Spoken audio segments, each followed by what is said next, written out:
Despite having made a lot of tutorials for Godot Engine, I realized I never made a complete game. This is probably relatable if you're an indie dev just starting out, and it was for me.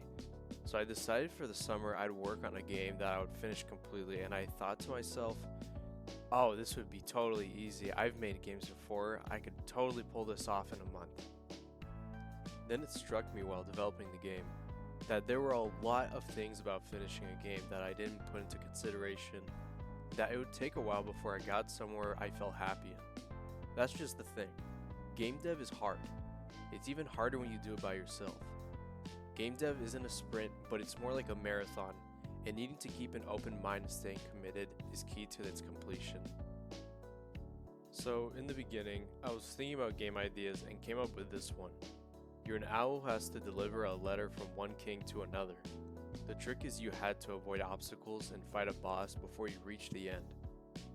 I liked the idea, so I made some art, made a mock-up of the game, and I didn't really like it. This is where a common issue came along, where I simply didn't invest enough time into a project, and without even showing my game to anyone else, I just thought this game wouldn't be fun, and I just moved on. This is the reality that a lot of indie devs come across when making a game, that they become their worst enemies and don't stick around until they have something fun. But I knew this would be the last time I'd do this to one of my projects. Godot 4.4 just released, and I knew that this was my opportunity to redeem myself. To myself. So I decided that instead of an owl, I'd do a knight. This knight isn't just your average ironclad knight, he's a runner. So this knight would be delivering a letter to the king that has extremely important information, and he'd have to fight his way there. In retrospect, I absolutely despise this decision because I just discouraged myself from pursuing what would be a unique and interesting art style. I just opted for something more generic. But this was a matter of completion, so I got to work. So development was actually going pretty alright. This time, I had prepared by writing out the first things I wanted in the game on Trello and organized the goals via their priority. It felt like a turning point, like I was getting serious about making games. Although I ran into some bugs, I was able to squash them easily and even developed the habit of fixing them before I'd move on to another update. However, this is where scope creep came along. Scope creep is when you begin having a bunch of ideas for your game, and it took its toll on my game. I ended up adding a lot of miscellaneous things that distracted me from the main focus of the game.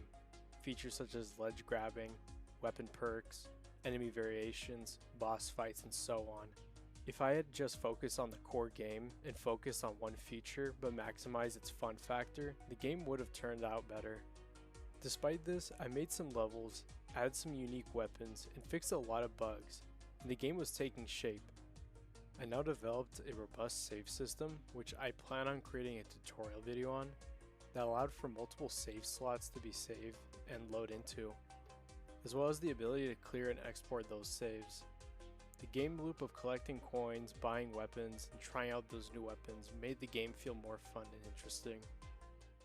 I had made some boss sprites via a sprite, as well as a statue to indicate when you are at a checkpoint, and signs that help give pointers. I spent way too much time bouncing around with the overpowered weapons. The hammer is probably my favorite one in the game, since it can just launch you into the sky.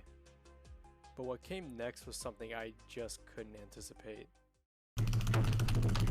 Finishing the actual game is the hardest part of game development. Playtesting, tuning, playtesting, you get the point. You only just notice glaring issues when you begin wanting the game to be released. That's how I felt when I wanted the game to be complete.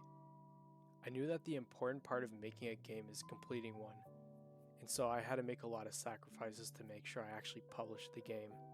I fine-tuned as many bugs as I could, and finally made my end screen, and tied it all in with my game. It was honestly such a weird yet relieving feeling to just have something done. I'm not completely proud of my game, and I'll probably just go back into it to make some updates. But I was getting to a point in development where I was just not enjoying it. I think games serve different people, and platformers might just not be the thing I'm crazy about. If there's one thing I'll admit, It's that Quicksilver was a great learning experience and it changed me. It helped me develop better habits and learn my most important lesson, that the important part of making a game is completing it. Thank you for the huge amount of subscribers and viewers. I plan on making a full return on YouTube and changing things up that I do on my channel, but don't worry, I'll still be uploading tutorial videos and Godot content. I'll be uploading tutorial videos again, but I'll also be doing devlogs. And I may do a bit of rebranding on the channel, which I'll announce. But otherwise, I'll see you guys in the next video.